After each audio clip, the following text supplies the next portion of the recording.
Why did the Mormon cross the road? Answer: to get to the other bride.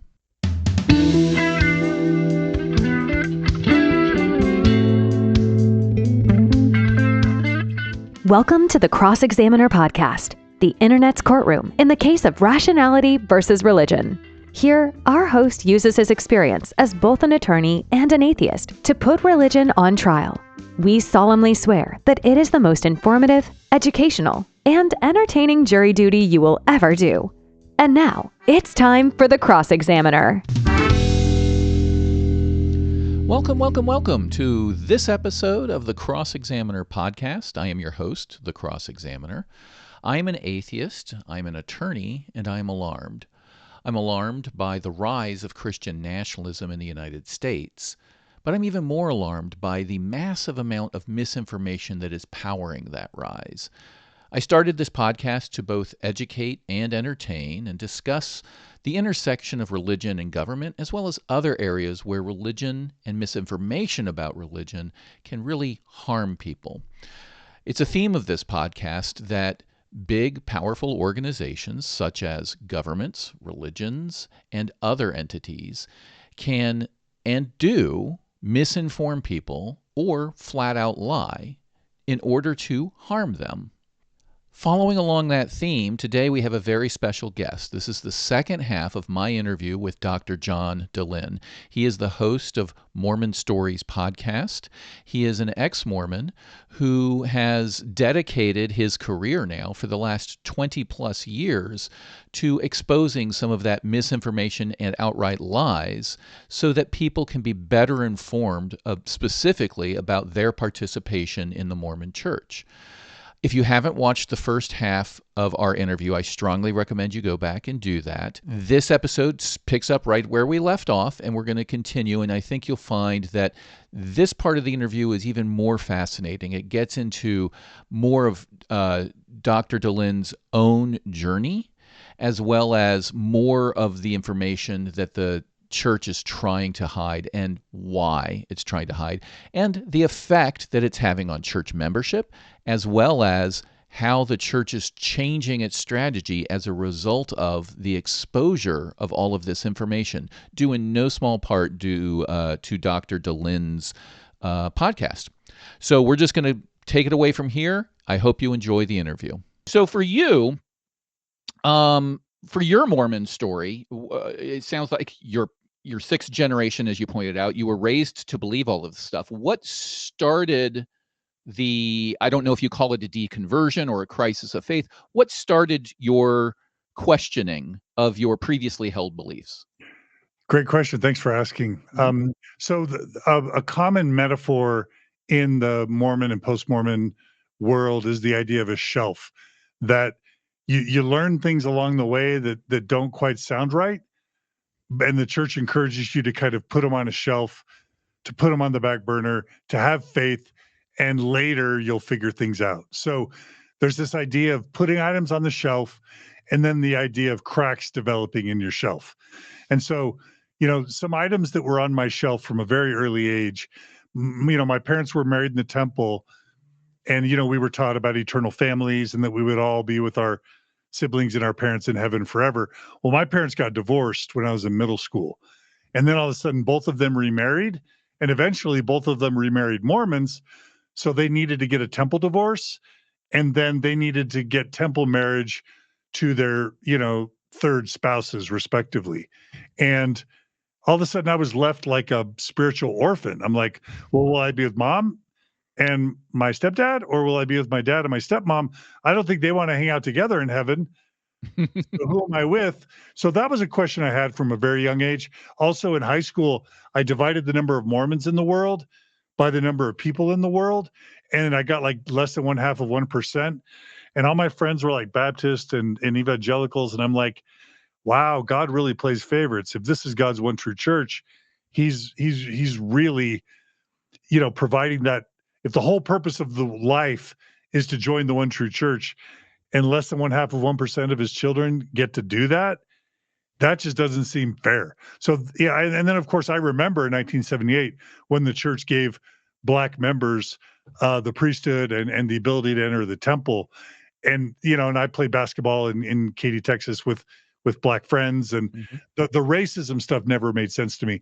So those were all cracks along the way, Mhm. or shelf items that I would put on my shelf. Or as I they say in the musical, the light switch that you turn it just have off. to turn Yeah, it off and exactly. Very yeah. good.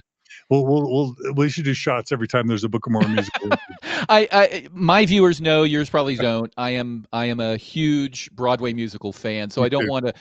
It's not my only source, but I will probably be playing some music at the end of this interview related to that, because as for people who don't know, Book of Mormon, huge musical hit, very funny, written by the makers of South Park, who are both atheists, but they describe it as an atheist's love letter to religion, and I fully agree with that. Being a fan of it, it focuses on the weirdness, and then saying, despite the weirdness, it can inspire people to do good things. So I hate to harp on it. I know that some Oh, people great. in the church don't appreciate it.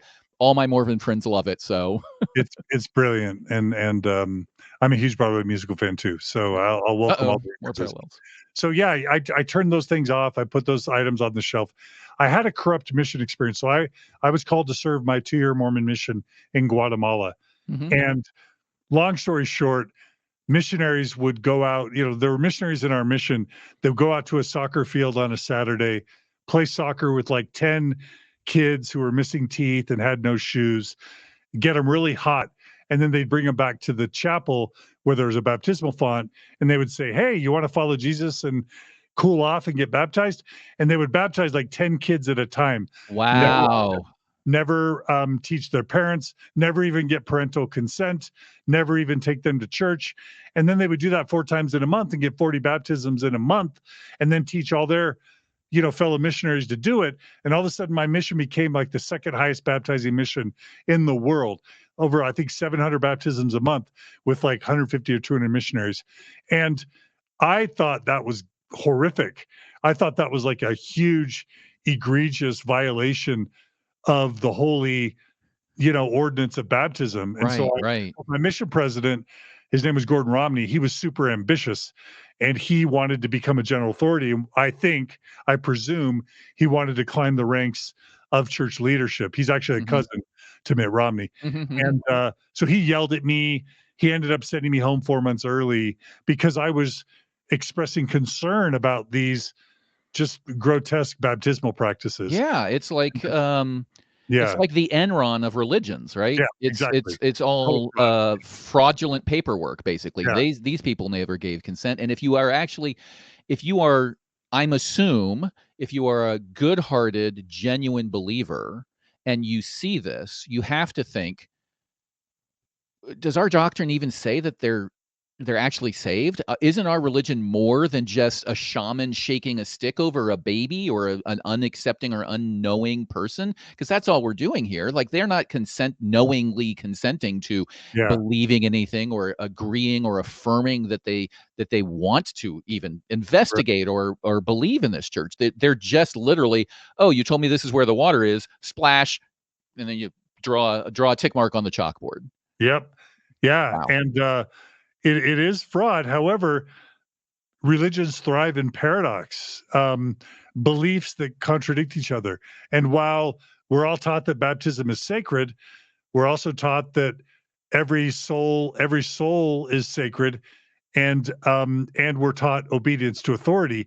I would say the most sacred teaching in Mormonism by far is obedience to authority. I was wondering about that. Yeah.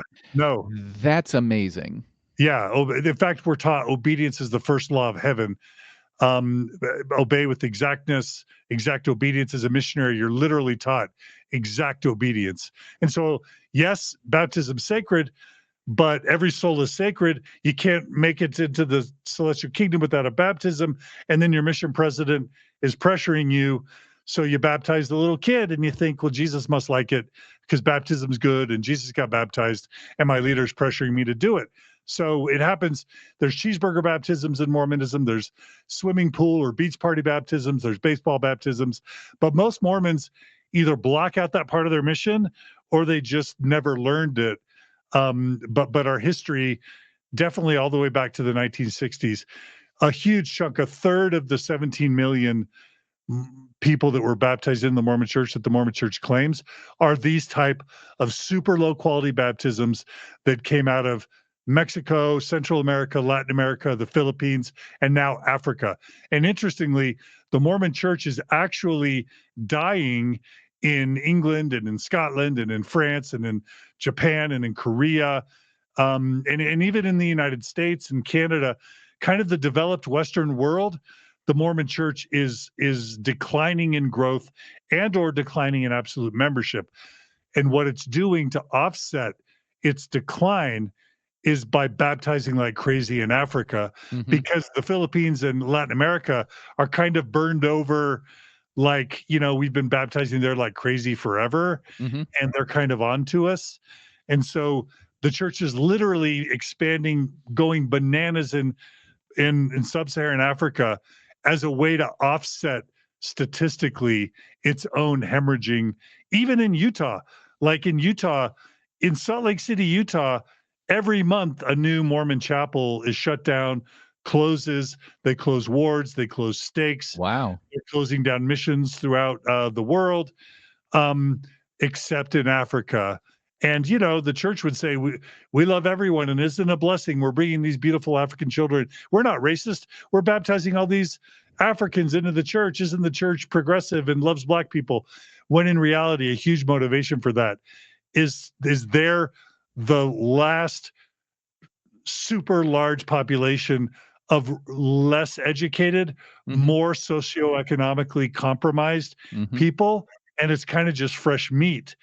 And that's literally a core internal motivation for our expansion in Africa, which to me is kind of gross, especially if you realize that they're not being taught that the church was systemically, doctrinally racist for over Mm-hmm. 150 years. It's a real, and nobody talks about this type of stuff, but it's absolutely a fact. Yeah, and in my sort of cultural zeitgeist, I've absorbed the fact that as of, I don't know, 10 years ago, the Mormon Church, and you can correct me on this, would claim in their marketing, we are the quote unquote fastest growing religion in the world. At some point in my life, that was a marketing pitch I saw. Is that something that they still claim? Am I remembering right that they used to claim that? In the 80s and 90s, the church believed that by now there would be hundreds of millions of Yeah, Mormons throughout the world, right. and it was growing bananas statistically in the 60s, 70s, 80s, and 90s. And then once these baptism techniques started to backfire, once they started to become a PR disaster for the church, once the church was not able to care for all those people who were baptized without real conversions or testimonies, and then once America started fading in popularity worldwide, um, the growth started to slow. And then definitely once the internet around 2004, 2005, with blogs and then podcasts and then Facebook and Instagram and TikTok and YouTube channels, the church has just gotten its rear end handed to it as the members started to learn all the things that the church had been hiding from them for generations. And that's why, and it's not just a Mormon thing. Religion overall in the developed world is on the ropes. We've got this Hmm. whole phenomenon called the rise of the nuns, Right. Nones. Yep. Every Christian religion, almost every Christian denomination is in decline. And you could argue that the Mormon church is declining it's slightly less of Hmm. a pace, but the past 10, 20 years have been terrible, not just for the Mormon church, but for Christianity across the United States and elsewhere. Right. Yeah. So when you are faced with this, right? You have your experience on a mission, you you learn this information, you see what's going on with your own family, and you're struggling to deal with all of these the books on your shelf getting heavier and heavier. Yeah. How do you deal with that? What's your reaction? Do you sort of turtle up and try to defend your brain from being inquisitive, or do you dig in and say, At some point, you obviously say, "Well, I wanna know the truth." When did that happen, I guess, is my question. Yeah. So I started digging in while after my mission. I came home traumatized by the spiritual and psychological violence that my mission president sort of wrought on me.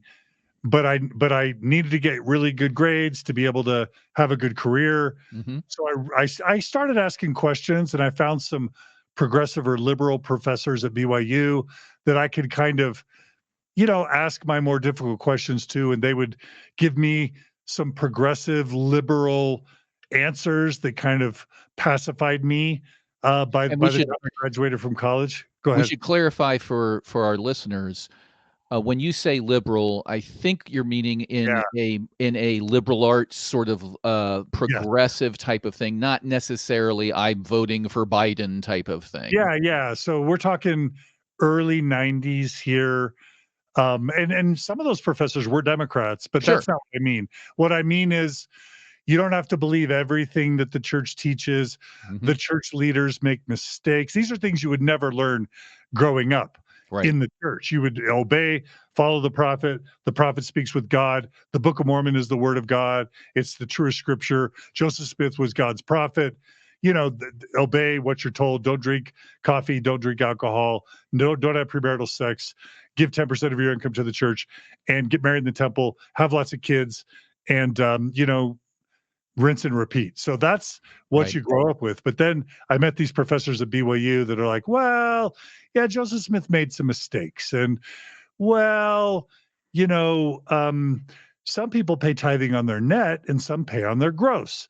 And well, the Bible, you don't have to take the flood literally. Maybe it was a regional flood and God didn't kill everyone and all the animals and children in the world. Maybe that's just how the people at the time interpreted a regional flood and it wasn't God, you know, and in the Book of Mormon, maybe it's history, or maybe it's like Paul Bunyan and Babe in the Blue Ox, and maybe it's myth, and maybe scriptures don't have to be literal. Maybe they can still be spiritual and even from God, but maybe they're not historical. And maybe the earth isn't 6,000 years old.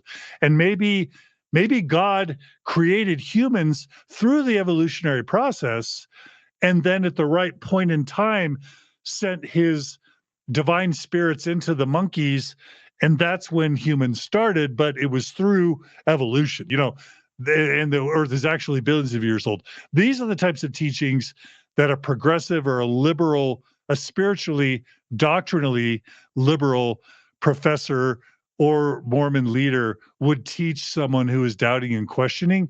And maybe it's not God's one true church. Maybe all churches have truth, and maybe all churches are good and bad. And this is our tribe. But there's many ways up Mount Fuji. These were the types of ththings I learned at BYU that Right. made me feel like, okay, I don't have to leave the church. I could be like a progressive Jew.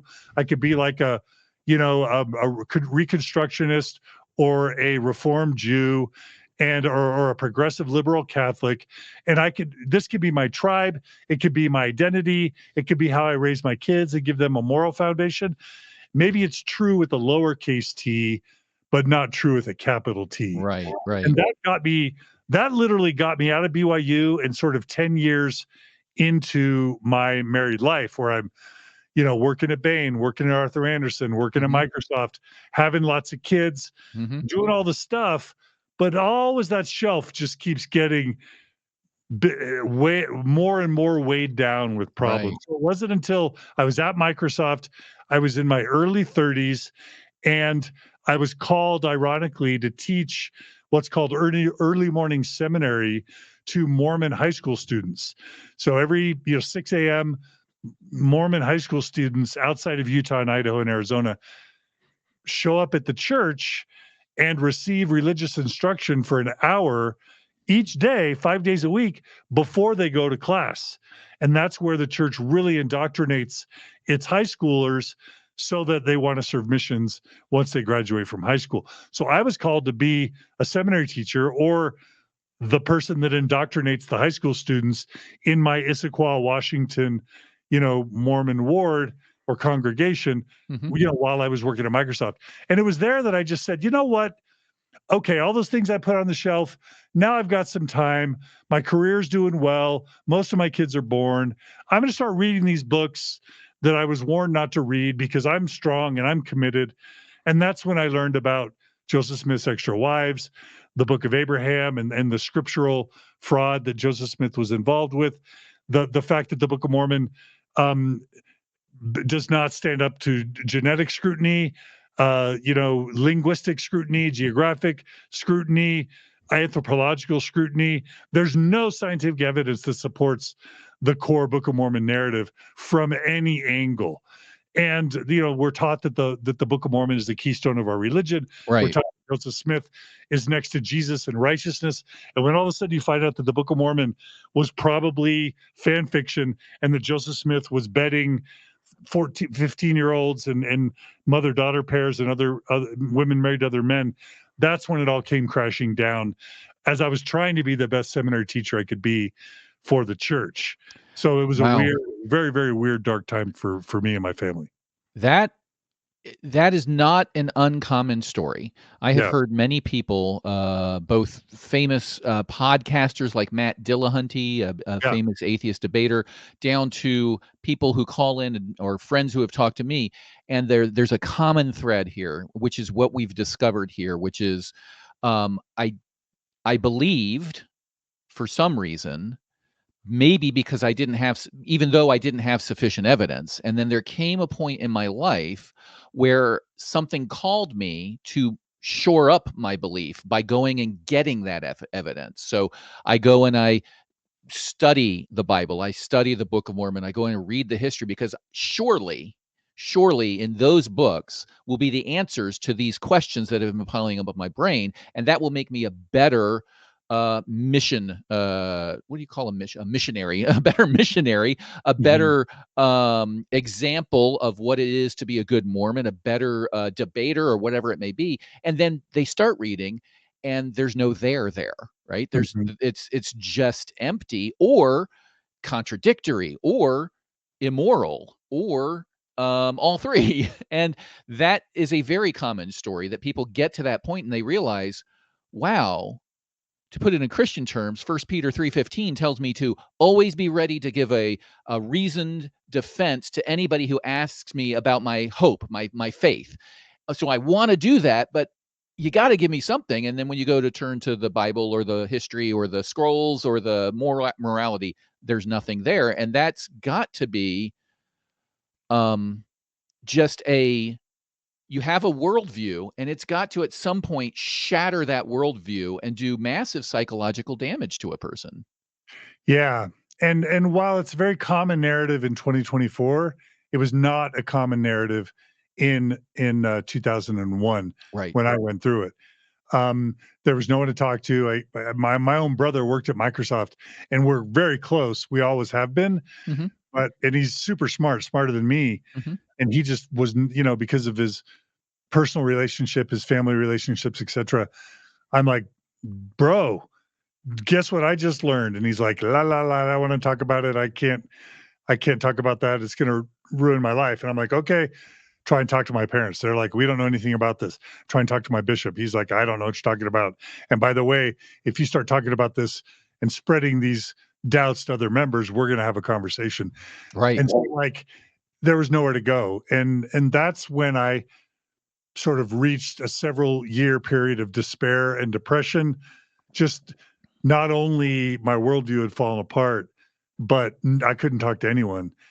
And then, but I also, the silver lining is that's where I found my purpose in life. Remember how I said I just did tech because law didn't work out and I was trying Mhm. to find my purpose. This became my purpose. By 2004, I'm like, the internet is going to blow the doors off of this problem once people are able to access the information on websites.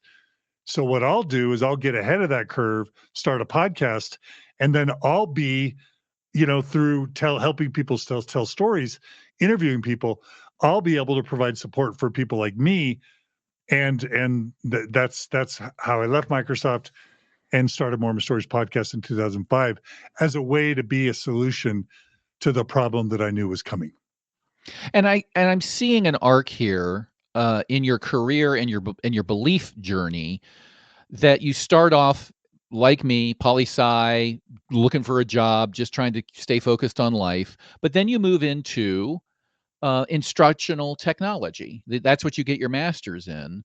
Yeah. And then now you have a PhD in clinical and counseling psychology, and you coach people on how to deal with this. So I see a constant progression from heads down worker, like we all start out, to wanting to generally be in education and help people, to, oh, now I've got the background, I've done my publications, I've done my research, I've done my training. I can actually help people dealing with what presumably you were dealing with when you went through this. Is that what you do now with your, I don't know if you want to call it a practice or what, but is that what you strive to do with your podcast and your coaching? Yeah. So originally, yeah, the idea was to get a PhD in instructional technology because I knew tech and education would be the way that I helped people. And that's where I learned about podcasts. I stopped with my master's because I realized that a PhD in instructional technology wasn't really going to help me. I did Mormon stories as my master's thesis for my instructional technology master's. Oh. And then as soon as the podcast was launched, it was like I had popped a huge balloon in the sky of pain and suffering. And it started growing exponentially right from the start because there were tens of thousands of Mormons around the world who were they were a closeted gay man or woman Mhm. in a mixed orientation marriage, somebody who was, quote, in a sex addiction, meaning that occasionally they would masturbate and look at porn, but they thought they were a Oh broken, my goodness. dirty, perverted, evil person because their wife caught them masturbating or whatever. Or maybe Wow. they harbored doubts about polygamy or Joseph Smith, but they couldn't talk to anyone. Whatever it was, um, they found out about my podcast, and then they would ask to meet me. They would call me. They would come to Logan, Utah, to meet me. I would meet them whenever I would travel for my jobs with MIT, or whatever, the Carnegie Foundation. And I just realized that there was an endless need. And people would come to me telling me I'm addicted to alcohol, I'm addicted to drugs, I'm self-harming, I'm suicidal. I've gone 5, 10 years with anxiety or OCD or religious scrupulosity or depression. And I'm like, I don't know how to help you guys. And that's when I realized I needed to get a PhD in clinical and counseling psychology so that I could at least point people in the right direction. Because it turns out there's this term comorbidity with a psychological diagnosis. Sometimes people have more than one diagnosis. Well, uh, several mental illnesses, diagnosable mental illnesses like anxiety, depression, suicidality, scrupulosity, trauma, PTSD, they're comorbid with a religious faith crisis coming out of a cult or a high demand religion. And so I needed to become educated about mental health so that at a minimum, I could counsel people or refer them to someone else who could help them because they were not just coming to me with a faith crisis. It's like, I'm gay. How do I ungay myself? Or I'm gay. How do I come out to my wife? Because we have 4 kids and Mhm, mhm. I'm a bishop in the Mormon church, Right, whatever it was. right. And so the psychology became a natural way for me to get a degree, credentials, education, a research base, just to be able to help the people that came to me from my podcast. And I also thought maybe I could make a living because back in 2005, nobody was monetizing podcasts. Even in 2015, almost no one was monetizing podcasts because most people had never heard of podcasts, even by 2014, 2015. It's just been in the past 8 to 10 years that podcasts have really taken off. So I started a nonprofit in 2010, finished my PhD in clinical and counseling psychology in 2015. And that's when I just said, I'll just try and do this full time, see how it goes. And the truth is the nonprofit is it's grown every single year since we started it. And now I have a big staff and we grew, we had over 1 million new subscribers to YouTube just in the previous year. And the previous year Wow. before that, we had 1 million new subscribers. So we've basically gone from 50 to 250,000 YouTube subscribers in 2 years. Wow. And That's so I don't practice psychology, but occasionally I will coach people if they just want some tips on how sure. to navigate the complexities of a faith crisis. Right. You can go to johndehlin.com Hmm. and / coaching. But I at most I'll have 1 or 2 clients a week. I don't do it for the money. I do ask people to pay, but I just do it to help people. I Hmm. I have more work than I could ever Right. hope to accomplish with my podcast and with the nonprofit. Yeah, I did go to your website when I was getting to know what you were doing, and I did read your publication section and all of that. And you seem to be focused in, at least correct me if I'm wrong, when you were publishing things on that gay, lesbian, bisexual experiences as it relates to Mormonism or high demand religions. Is my reading of your publication history correct? Is that Yeah, what you were well, focused on? sort of. So for my I actually met the criteria for a master's in psychology on my way to my PhD. Mm-hmm. So for my master's thesis, I developed with my advisor a treatment for religious obsessive compulsive disorder. Mm, So my first real focus clinically was on scrupulosity or religious OCD. And so we ran a clinical trial and published our results on how to treat scrupulosity or religious OCD. So that was the first clinical focus, and then I needed another focus for my PhD. And so for my PhD, you have to remember back in 2010, the Mormon Church and most evangelical churches, Orthodox Jews, they were encouraging conversion therapy for their gay, lesbian, or bisexual or transgender right, members. right, right. So it wasn't anything more than like people. I found out, once the Mormon Church, got into promoting Proposition 8 in California to Mhm, mhm. taking same-sex marriage away from gay same-sex married Californians, and then I started noticing this rising suicide epidemic amongst gay and lesbian Mormon youth and young adults.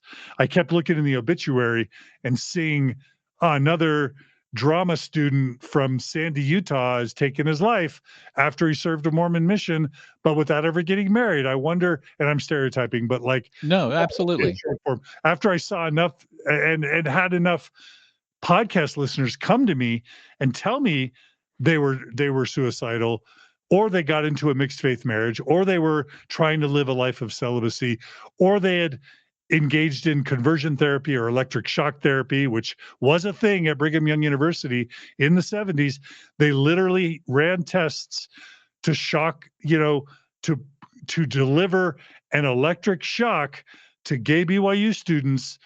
There's even reports that they administered shock to their genitals, Oh, um, wow.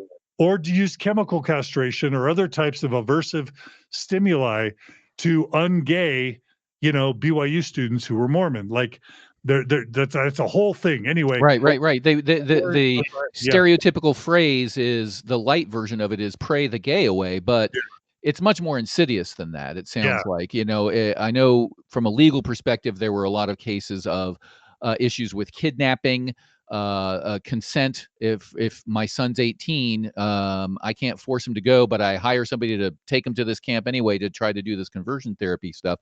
So it's not unique to Mormonism, but it sounds like you were seeing a huge rise during this period. yeah. It was. I mean, just honestly, it was still that was what the church would say. If you're gay and a male, marry a woman and it'll go away. If you're a Wow. lesbian and Mormon, marry a man and have kids and it'll go away. And if you need any help, do conversion therapy. That's how things were in 2010. So Wow. that'll be, now that I've done scrupulosity, that'll be my PhD dissertation. And so I did I think I don't say this to brag, but I think it was a groundbreaking study at the time. We surveyed 1,612 either current or former Mormons who identified as somewhere on the LGBTQ spectrum. Hmm. It was the largest, it's probably one of the largest studies of its kind in the history of the mental health field.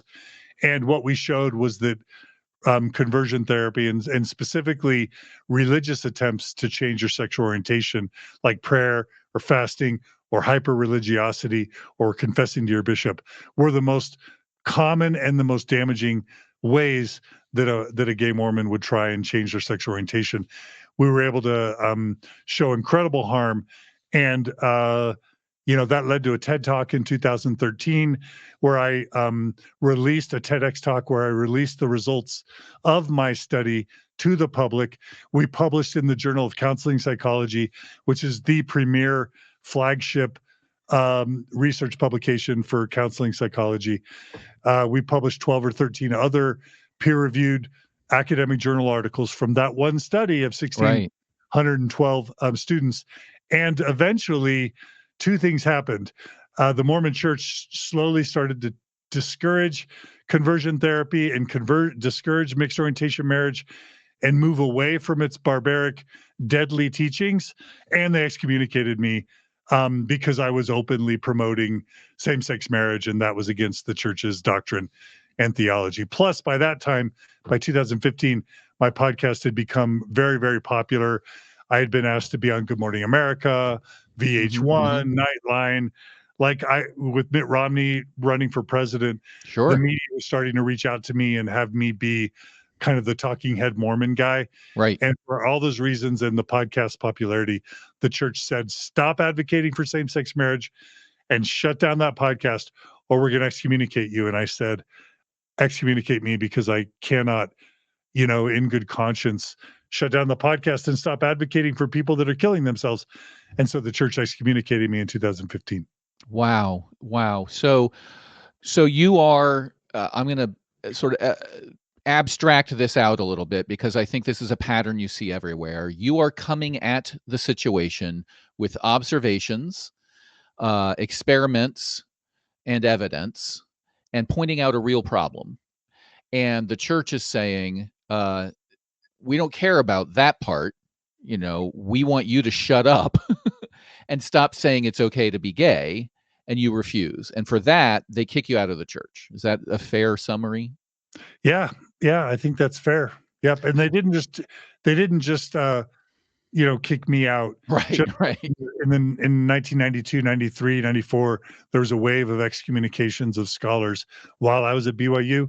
They're generally known as the September 6th. After me, there was a wave of excommunications of other internet activists who were either encouraging, women's rights in the church. There were women excommunicated for that.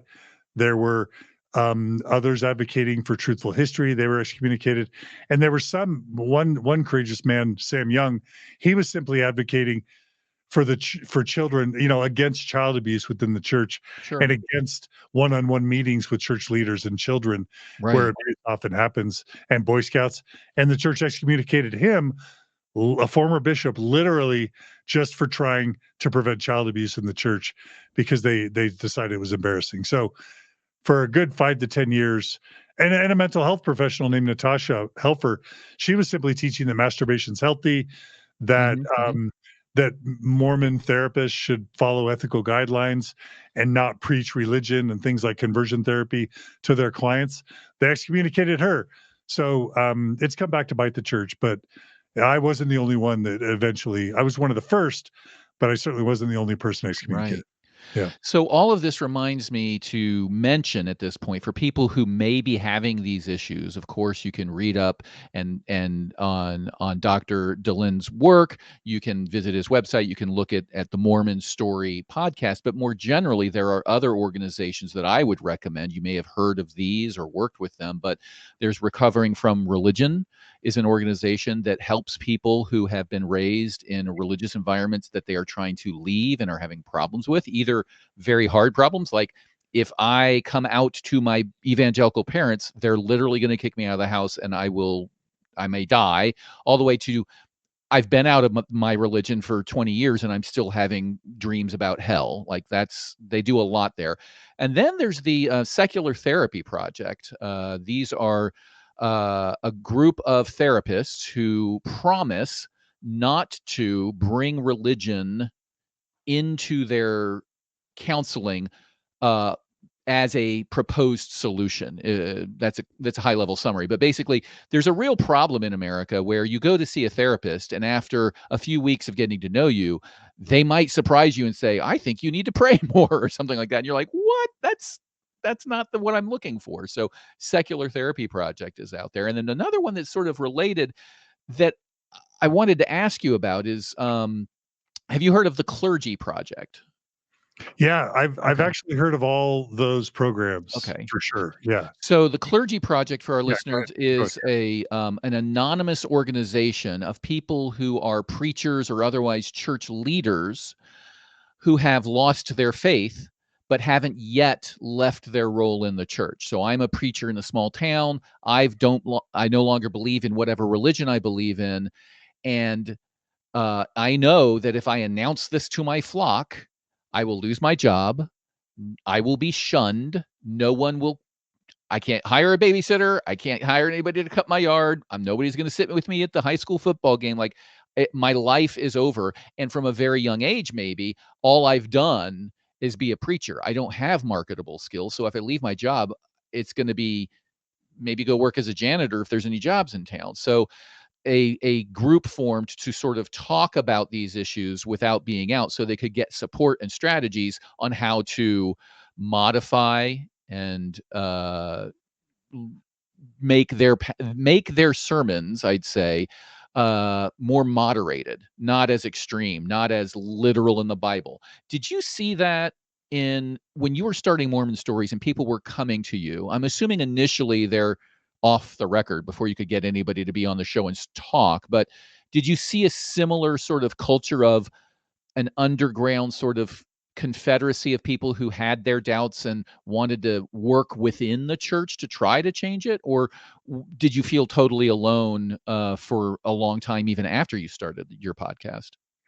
Yeah, so something that's different about Mormons and Scientologists and Jehovah's Witnesses and Orthodox Jews is that you're taught it's such an insular culture, and you're taught so much suspicion of outsiders that, like, a Mormon bishop in a million years, if he was struggling with his faith, or even a doubting Mormon, would never go to a never Mormon or even an ex-Mormon to get help.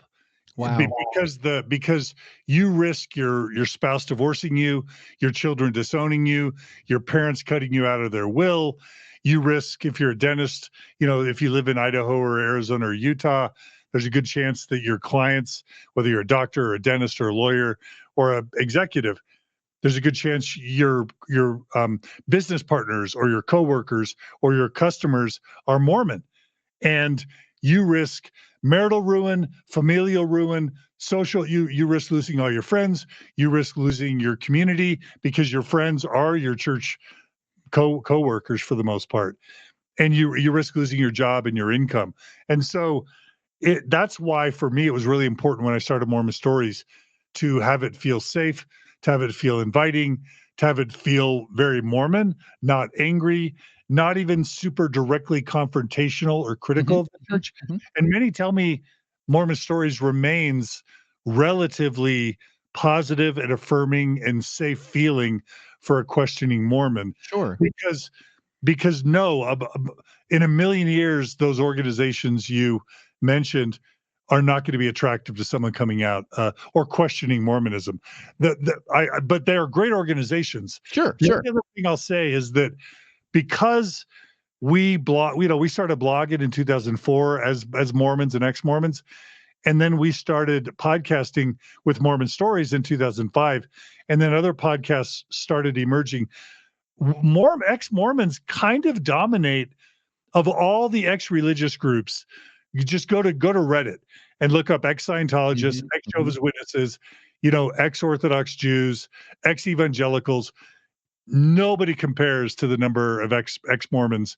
The ex-Mormon subreddit has like 300,000 members. Again, Mormon Stories podcast has like 250,000 just YouTube subscribers. We've got over 100,000 Facebook subscribers, like 270,000 TikTok followers. Like, Hmm. in some ways, because we had to serve ourselves and because we got at it early Mm-hmm. and developed a culture of doing and of serving, in some ways, I think that's why Mormon Stories is 60% never Mormon, because we're actually leading. I'm not saying other organizations aren't doing great things, but in many ways, whether it's ex-Mormon Reddit, blogs, YouTube channels, TikTok. If you want to have a wild time, just go to TikTok and type in ex-Mormon. There are billions and billions and billions of views of hundreds, if not thousands, of ex-Mormon TikTok content creators that are creating amazing creative TikTok videos every single day. Right. So I'm really proud of the ex-Mormon, the progressive and the post-Mormon and the ex-Mormon communities for the way that we've not only helped each other as kind of pioneers in the tech world, but as we've kind of in some ways shown leadership to the rest of the world and certainly to ex-members of other cults or high demand religions. And I've had Jehovah's Witnesses on Mormon Stories. Leah Remini and Mike Rinder came Mm-hmm. on Mormon Mm-hmm. Stories. Sarah Edmondson of Nexium. Like, Mm-hmm. I'm very proud of my collaborations. Stephen Hassan, we've brought Stephen Hassan, the world cult expert, to Right. Utah, had him do, a retreat here, brought him on the podcast.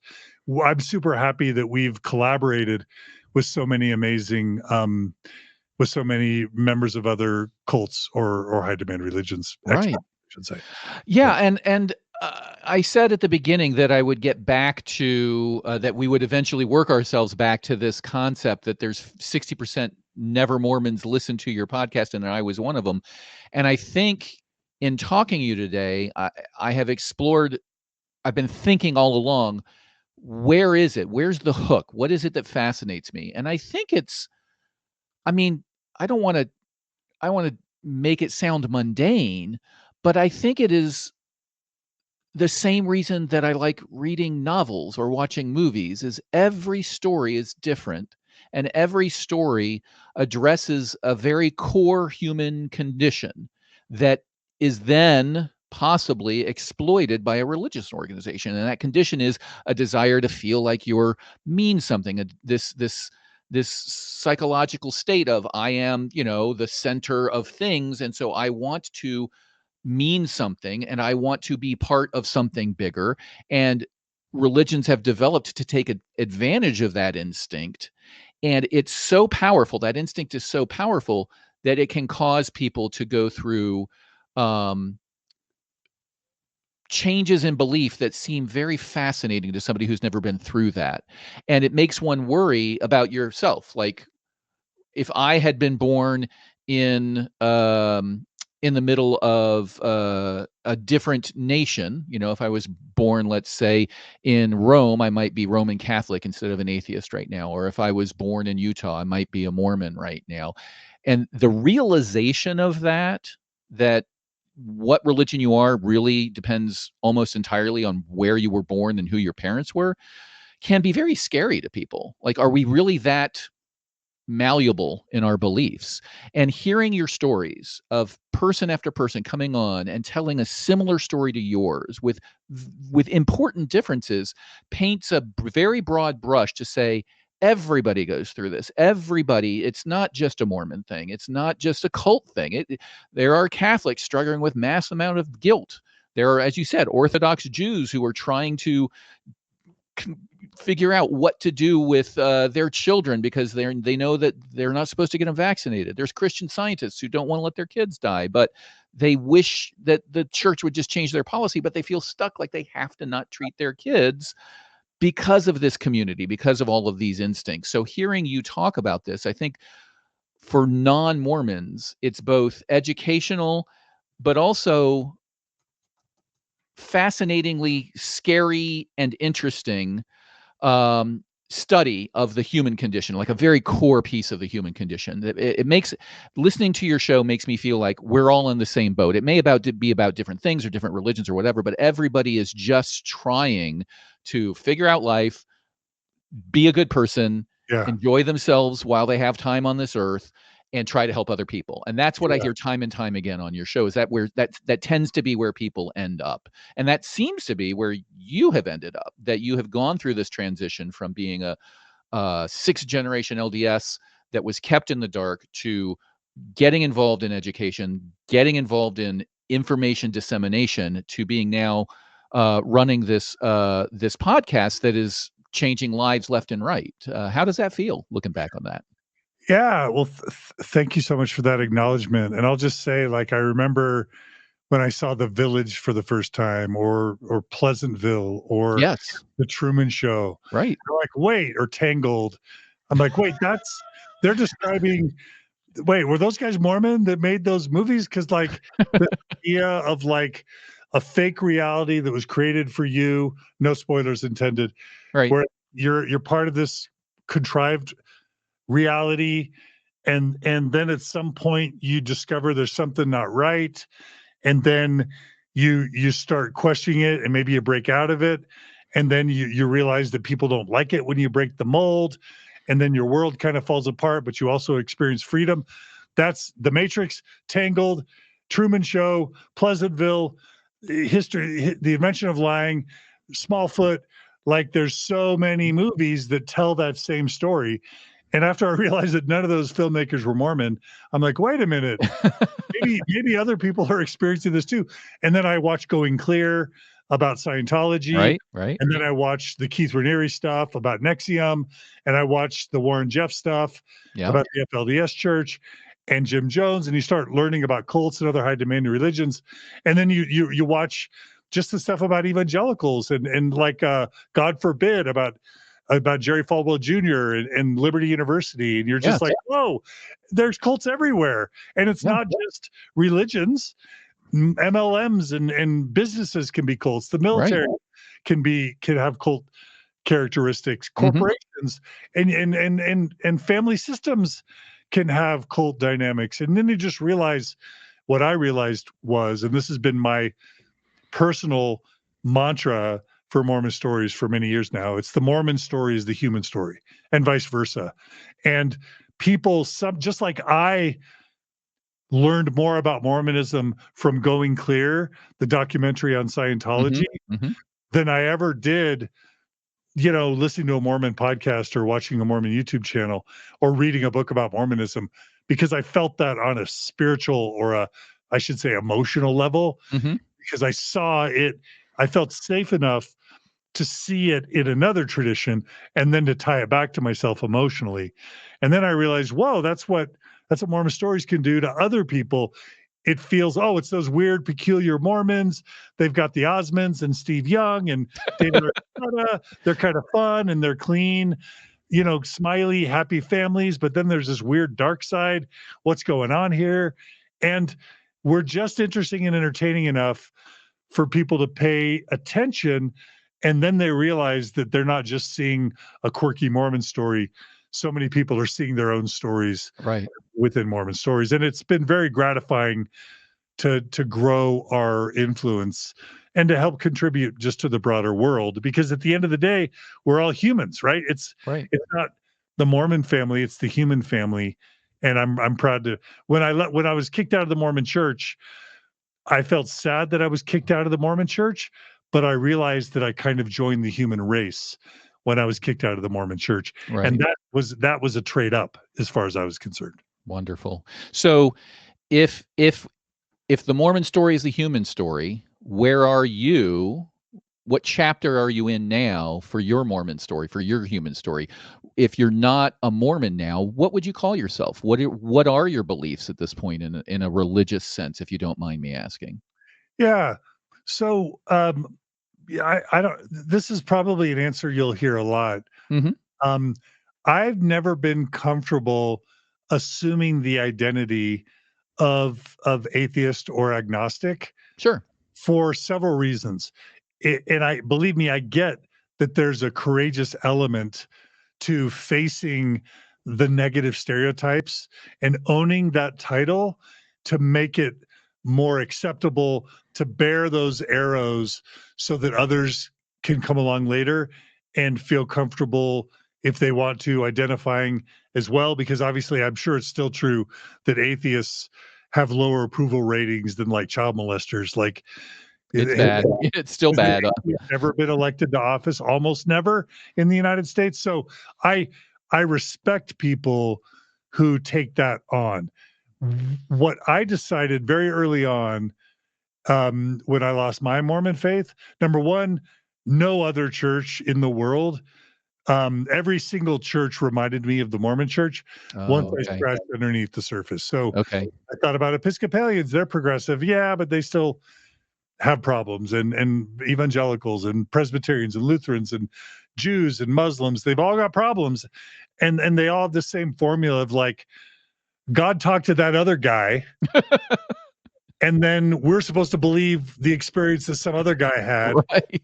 And by the way, almost all of those other guys wanted their money or wanted their wives or wanted sex or, Mhm. or like taught genocide or bigotry or Right. racism or sexism or homophobia, or the scriptures that they believed in were racist, sexist, homophobic, and often Mhm. genocidal. So Mhm. like there was not a church. We investigated. We spent a couple years attending every church we could, Sure. and finally we realized that the Bible has as many problems, if not more problems, than the Book of Mormon. And I don't want to offend my Christian listeners, but just learn about historical criticism and biblical criticism and science, and you'll realize that the Bible's got major problems. So, Sure. but at the same time, I was committed to effectiveness, to reaching the most amount of people that I could. And you may as well tell a Mormon you're a child molester if you're going to tell them you're an atheist or an agnostic. Right. They will immediately shut you off.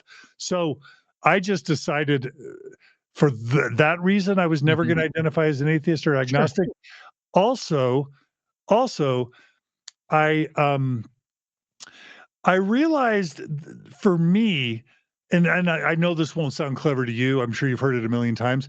I don't identify as someone who's an A Easter Bunnyist or an A Santaist. Sure. Like there's no part of my identity, what I call myself, Right. that has anything to do with all the things I don't believe. Right. And while I get the terms, I thought, is religion credible enough and worthy enough of taking up space in my identity? And to be honest, part of why I don't identify as an atheist or an agnostic is because I find the propositions so preposterous and so absurd and so unworthy Mhm. in a scientific modern sort of era of sensibility that it's not worth any part of my identity. Right. Right. So for those reasons, and mostly just because I want to be super effective, I've literally never called myself an atheist or an agnostic. Mhm. I do believe that nobody knows. So Mhm. I think that literally meets the criteria of agnostic.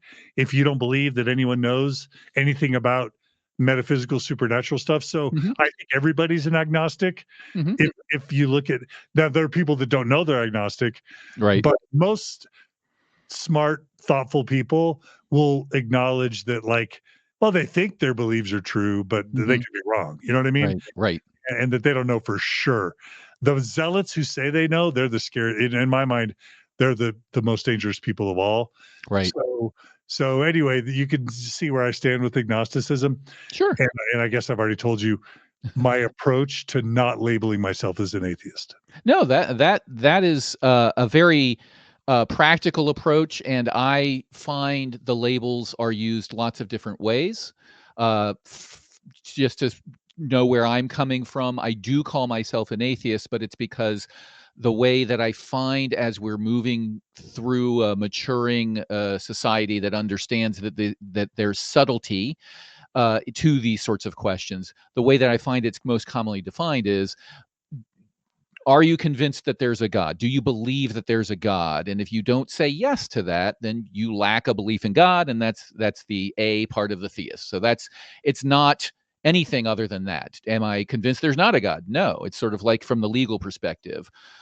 We find people not guilty. We don't find them innocent. I don't find I find God not guilty of existing. I don't find him innocent of existing. I can't prove or say that there is no God. I can just say that of the versions of God that people have presented to me so far, I have not been presented with sufficient evidence, therefore I don't believe. And I totally agree with you regarding the Easter Bunnyist and the Loch Ness Monsterist, right? That's another issue. I think the reason some people choose to go ahead and take on the label, though, is we don't have Easter Bunnyists in Congress saying we don't have to investigate climate change because God promised he would never flood the earth again. It's sort of a common trope that you get in the atheist community is, oh, why do you care so much? If you don't believe, why do you care? Well, we care and we take on the name because there are people not just off in their corner and saying, I believe this personally, right? I have many, many religious friends. They have their own faiths. We have lots of interesting discussions. But the minute that somebody says, not only do I have these beliefs, but that in belief includes the fact that there is a God and that I understand what that God wants and he wants me to do something, that's when we start running into danger, and then those people get elected and we see what we're seeing in the world today. So I totally am on board with your way of thinking that yes, 100%, if you especially in this country, if you come out and say I'm an anythingist regarding religion, people are going to shut down needlessly because they've been taught that atheism or agnosticism or any sort of disbelief or skepticism even is a bad word. I even heard people call in and tell me that I had people call in and tell me that I was a atheist Muslim. Hmm. They don't even understand what the word means. It's like communist now, that in the political circles, like if I disagree with you, I'm going to call you a communist. If I think you're a bad person, I'm going to call you an atheist. The word has almost lost meaning other than to mean I'm on the wrong team. So I agree. I don't bring it up except for example, when I do a podcast. And if you're in the mission of helping people who are struggling with religion, bringing any sort of label to a belief system, if the question even comes up when they're talking to you, can really shut people down. I've seen it happen. As soon as you say, like when I was early sort of realizing I was an atheist, most atheists will go through a angry atheist phase. There's probably an angry Mormon ex-Mormon phase too, where my anger came from I really didn't care until I saw people doing things in the world, like telling me that I couldn't play Dungeons and Dragons because it was demonic, or passing laws, or saying that we don't need to research AIDS because gay people are bringing this on God's wrath. And that's when I'm like, okay, I must be missing something. Like in all my little schoolings and Sunday school tales, I didn't hear that part of the Bible. So let me go research it. And then once you go research it and you realize it's all BS as far as like what the politicians are saying is not scriptural or not historical, you get very angry. You're like, you're being fooled. We're all being fooled. I would have sworn that there's got to be something more that has convinced all these people are right. Nope. It turns out that a lot of people haven't even read their Bibles. They listen to their preachers, they listen to their politicians, and they just do what they say. So that's where I come from. That's sort of what really inspired me to start being sort of a vocal activist, because I went through that angry phase for a couple of years, and then I came into where I am now, which is I just want to talk to people. I find the stories fascinating, and I want to understand how religion is being used to create political violence, try to take over governments, things like that. When all the evidence is that if people actually go and read their scriptures, if people really dive into the claims of their religion, they moderate their views. They at least moderate their views, if not abandon them. Yeah, And I love it. that's sort of the goal. And I really respect I really respect that approach, secular humanism, all those types of movements I really respect. I Mhm. will add one last final thing, just as a little bone for my Christians and believers out there. I love the idea of mystery. I love the idea of wonder, and I Mhm. love the idea of epistemic humility, which is like, I don't know for sure anything. I don't know Right. anything for sure. And I know that there are plenty of atheists and agnostics that are humble. In fact, atheism and agnosticism is a move for many towards humility. But Right. we all know the insufferable atheists out there that they're more zealous as missionaries than they were as believers, Right. and they want to convert, and they're absolutely certain that there's no God, even Right. though I know that's a bit of a canard. And I just like the idea of saying maybe there's some power out there, maybe there's some force, Mhm. maybe there's some organizing thing, or maybe who knows, small chance there's life after, but like, Right. would I like to keep living on? Sure. So if I die and find out there's an afterlife, am I gonna Mhm. like be bummed? I'm gonna be like, no. So I mean, I do like the idea. One of the reasons I also don't identify as atheist or agnostic is because like I like staying open. And who Yeah. knows? Maybe some of this stuff, small chance, but maybe some of this Right. stuff is true, or it's true in a way that we don't fully understand. Right. And so I'm just gonna remain open and honestly, I think a lot of Jesus's teachings, golden rule stuff, Mhm. are super legit Yeah. and super valid. And I think religions often do a good job of creating meaning, identity, purpose, community, Yeah. friends, and so like I'm at least a secular Christian Mhm. in many ways, not all the ways, Sure. but in many ways, I think if more of us did a better job of listening to Jesus and following some of his core teachings, the world would be better off. That's what I think. So, I agree. I yeah, agree. The New Testament is written almost as a Band-Aid over the character of God in the Old Testament, right? Wrath and vengeance and genocide in the Old Testament, and then, I told you before I'm doing a long series on faith healing. If Jesus is portrayed as anything in the New Testament, he is a healer. He is a doctor. He is about medicine. He is the first time in the Bible that he says, "Don't treat children as property." Suffer the young children, right? Put up with them, because before then, kids were property. You could kill them. Girls were a hassle. Let's bury them in the pit. Jesus is the one who comes along in the character of Jesus, at least, and says, suffer the young children, put up with them. He heals left and right. He makes people have better lives, and that's. I think there's many, many, many Christians that hear that message and say, I can get behind that and I'm going to support it.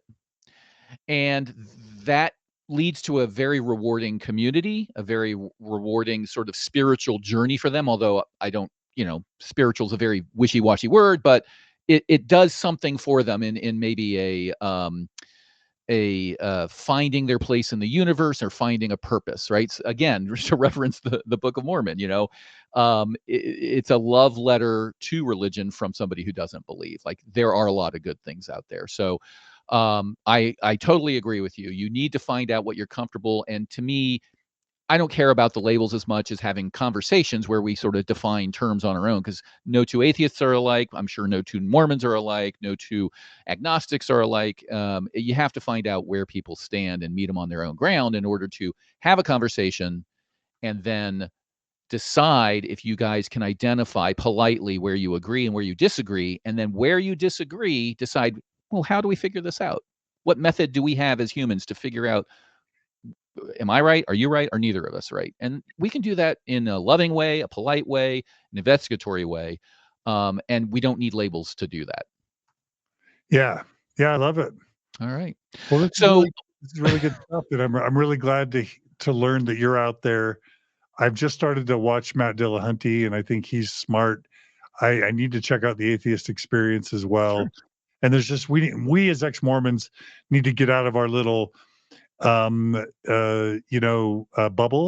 Hmm. and bubbles inside bubbles and Hmm. learn more about the big beautiful secular world out there, Right, honestly. right. Yeah. Yeah, and I will say, I'm sure the Atheist Experience would love to have you on a guest if you'd like. The Atheist Experience show is a call-in show. People will call in and we ask them, "What do you believe and why?" And then we talk about the whys, and typically it will be a discussion of, well, what reasoning are you using to get there? And our main goal, of course, is to um, spread the positive image of atheism, that hey, we aren't the bad guys you've been told about. We're just people that Haven't been convinced yet. I'll put the yet on there. I haven't been convinced yet, right? I may be Right. presented with evidence. Um, but but we don't want people to become extremists, right? If we can have conversations where we point out flaws in their logic and ask them to go back and do more reading or whatever, they will moderate their views again. And that's sort of my theme. If we all moderate our views a little bit, we're less likely to have the Handmaid's Tale become a reality. Yeah. That's what we're worried about. So um uh I know we're way over time. I really appreciate all the time that you've given me. Is there anything else that you'd like to bring up? For example, where can people find you online? What's the best place to go and see your work and start participating in your Mormon Stories podcast? Yeah, I think the best place to probably have the Mormon Stories experience is on YouTube. That we do make some money off of the ads. Of course, if you have YouTube Premium, you get to skip the ads. So that's what I recommend: is Mhm. $10 a month, get YouTube Premium, and then watch us there. And if you have YouTube Premium and you just want to listen, let's say you watch for an hour and then you want to just take it on your jog, Mhm. YouTube Premium allows you to listen even while your iPod is in lock screen mode or whatever. Sure, sure. So I would say number one way for us is through YouTube. We're also available on Spotify. We're also available on Apple Podcasts. That's where we started, is on iTunes, that became Apple Podcasts. And then we have a Facebook page that has over 100,000 followers. We do release our interviews on Facebook. We have to break them up into chunks. Right. Um, we also have a TikTok channel where we release shorts for Mormon Stories. You can watch little 1 to 2 minute clips. We've got like 270 or 260,000 subscribers on TikTok at this point. It's Wow. probably our largest platform in terms of subscribers. It might be going away. We've Right, got right. around 50,000 followers on Instagram. We also release our shorts as reels on Instagram. We don't do much on TikTok. So those are the different ways you can check us out. And then we are donor supported. So if any of you like what we do and want to see it continue, we're a 501c3 nonprofit. We're transparent in our finances. We feel like we run the organization transparently and ethically. And if you go to mormonstories.org and click on the donate button, you can become a monthly donor. And that's the way to financially support what we do.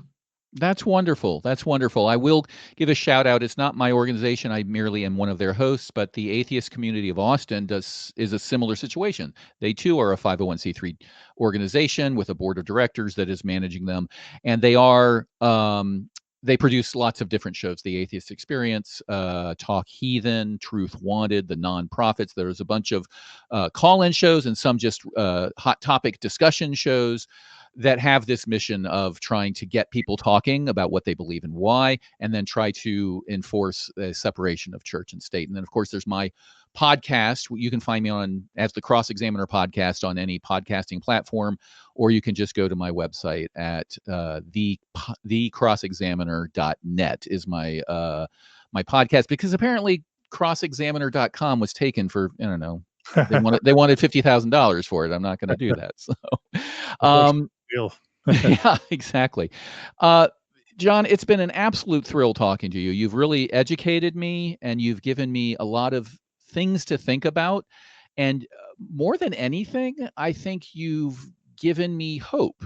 I got to admit that looking at the rise of things like QAnon and radical political organizations that are trying to take over the government and do really bad things in the name of religion or by exploiting people's religious beliefs really is stressing and depressing.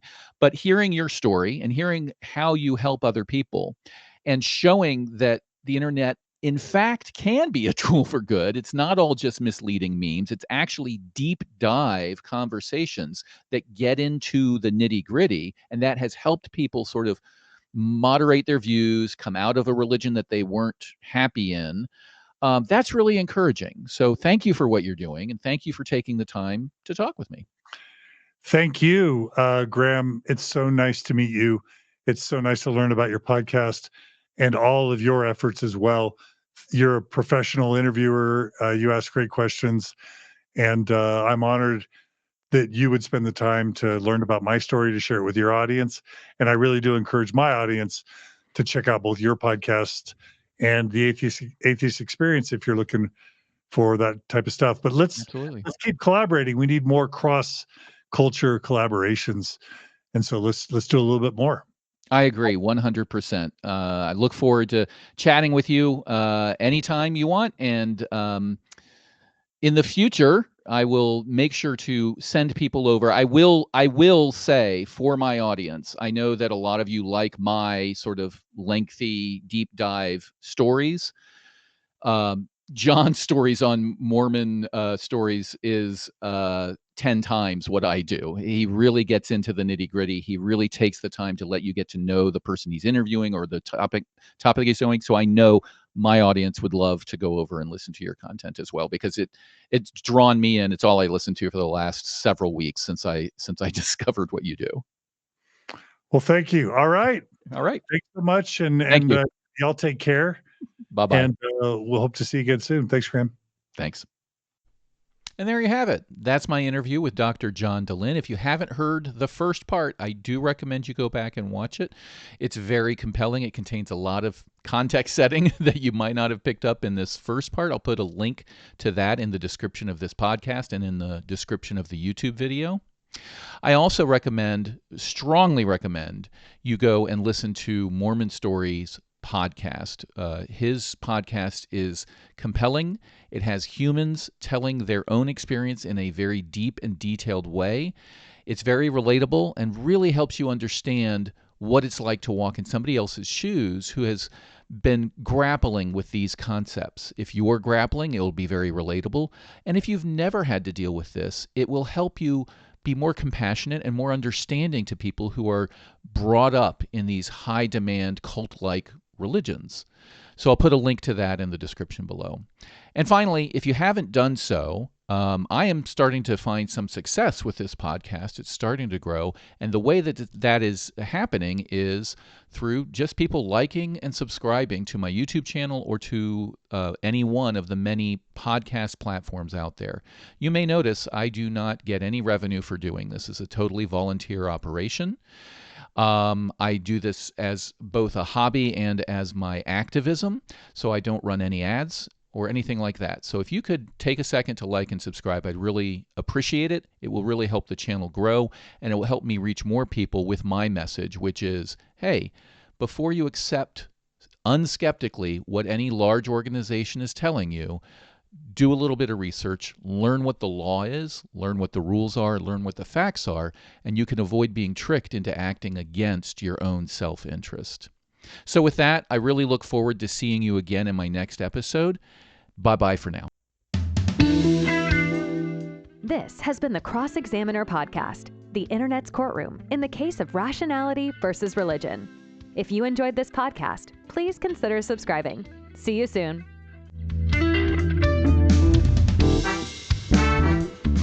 Thank you.